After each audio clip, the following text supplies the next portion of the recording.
ঈদের কয়েকদিন আগে ২-৩ দিন আগেও তুমি অনেক ব্যস্ত ছিলে, খুব টর্চারে ছিলে, আউটডোর করতে করতে তুমি টায়ার্ড হুম হয়ে গিয়েছিলে। হুম আহ, ওটা কি কাজ? ওটাও একটা সিনেমা। সিনেমাটা শেষ হওয়ার পর আসলে অ্যানাউন্সমেন্ট দিব, এখন দিতে চাচ্ছি না।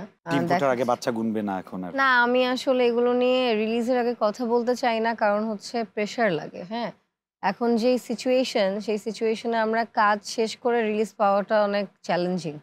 অনেক কাজ এরকম হয়েছে যে মানে একদম সিনেমা শুটিংয়ে যাব, সাইন টাইন করা হয়নি সিচুয়েশনের কারণে। তো ওগুলো নিয়ে আসলে ঢোল পিটিয়ে লাভ নেই। যখন কাজ তো করি অডিয়েন্সকে দেখানোর জন্য। তো তখন যখন হবে তখন অবভিয়াসলি আমাদের প্রমোট করতে হবে, তখন বলবো। আমাদের ফিল্মগুলো এখন বাইরে যাচ্ছে, ওয়ার্ল্ড ওয়াইড রিলিজ হচ্ছে, এটা তুমি কতটুকু সেলিব্রেট করো আসলে? এটা তোমাকে কতটুকু ভাবায়? দেশ তো আমার দেশ। আমার দেশের আর্টিস্টরা আমাদের আর্টিস্ট। তো যখন কেউ ভালো করে, সেটা আসলে মনে হয় যে নিজে জিতেছি। হুম। তো আমাদের ইন্ডাস্ট্রি আগাচ্ছে। আমাদের ইন্ডাস্ট্রির কাজ দুনিয়ায় এখন সবাই দেখছে। এটা আসলে বড় একটা অ্যাচিভমেন্ট অ্যান্ড এটা সেলিব্রেট আমি সবসময়ই করি। সো ওয়ার্ল্ডে একটা করে মার্ক হচ্ছে বাংলাদেশের। হ্যাঁ, অবভিয়াসলি ভালো লাগারই বিষয়। আহ মানে ভালো লাগছে, এটা কত সুন্দর করে গুছিয়ে গুছিয়ে বললো। ওকে, হুম, হুম। স্ক্যান্ডাল কম বেশি আমাদের সবার লাইফে থাকে, একটা সময় পিক থাকে, অনেক সময় ডাউন থাকে।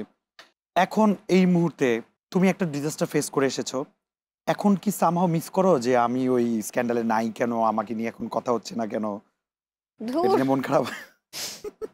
এগুলো কি কথাবার্তা? দুরু, দুরু তো আমাদের চিটগং এর ভাষা। আমি হচ্ছে এমন একটা মানুষ যার অভিনয় করতে ভালো লাগে, কিন্তু লাইমলাইটে থাকতে ভালো লাগে না। আমাকে আই ডোন্ট লাইক অ্যাটেনশন। আমাকে মানুষ বেশি অ্যাটেনশন দিলে আমার ভয় লাগে। আমার দৌড়ায় লুকায় যেতে ইচ্ছে করে কোথাও।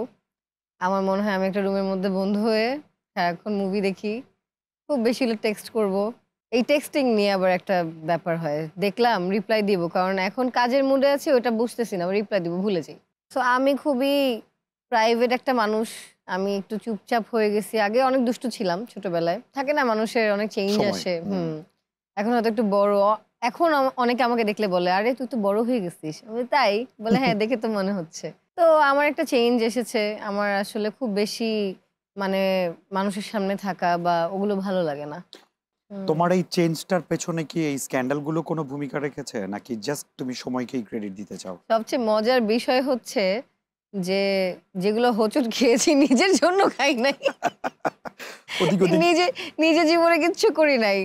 সবাই নিজে, নিজে যারা কি মনে হয় কি করেছে আমি জানি না। ফার্স্টে অনেক খারাপ লেগেছে যে এটা আমার সাথে কেন হলো? I don't deserve this. I didn't do this. আমি তো এরকম কিছু মানে আছে না অনেক কিছু নিজের ব্যাপারে শোনার পর মনে হয়, ওকে এটা আমি করেছি। No, I did not do this. তো ফার্স্টে একটু প্যারা খেয়ে আম গেলাম বিকজ অনেক মানুষ আছে না যারা আমাকে চেনে না। তারা মনে করেছে যে ব্যক্তি শুনেরা এরকম। আসলে তো এরকম না। যারা আমাকে চেনে তারা জানে। তাদেরকে আমার ক্লিয়ার করার কিছু নাই। হুম। বাট অনেক টাইম যাওয়ার পর এখন আসলে when I look back হাসি আসে। কারণ এই ব্যাপারগুলোতে হাসি ছাড়া আসলে কিছু করার নেই আমাদের। না, ইটস ভেরি ফানি কারণ হচ্ছে আম যেটা আমি করিনি সেটা নিয়ে আরেকটা মানুষের এত মাথা ব্যথা। সেটা নিয়ে স্ক্রিপ্ট লিখে ডিজাইন করে যদি মানুষের সামনে পোর্ট্রে করে যে না ও এরকম করেছে এবং বিলিভেবল লাগায় হুম যে হুম। না ব্যাপারটা এরকম।